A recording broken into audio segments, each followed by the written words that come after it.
lines are not explained in textbook. They are not writing in book. They can only be felt. Today we continue learning Russian through song, beautiful, clear, and full of feeling. This is a phrase about confusion, when a person seems to have lost direction. Together these lines create a feeling of a dead end, with no way out.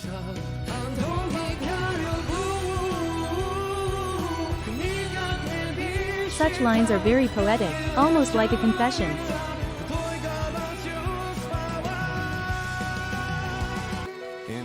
Слушай, это не просто слова, это признание, которое чувствуется кожей.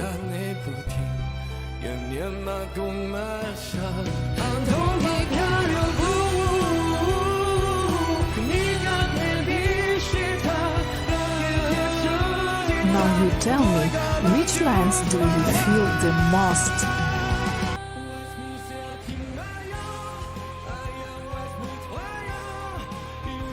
Now you know how to express deep feeling in Russian. What's the next verse? Tell me in the comments and subscribe. Bye!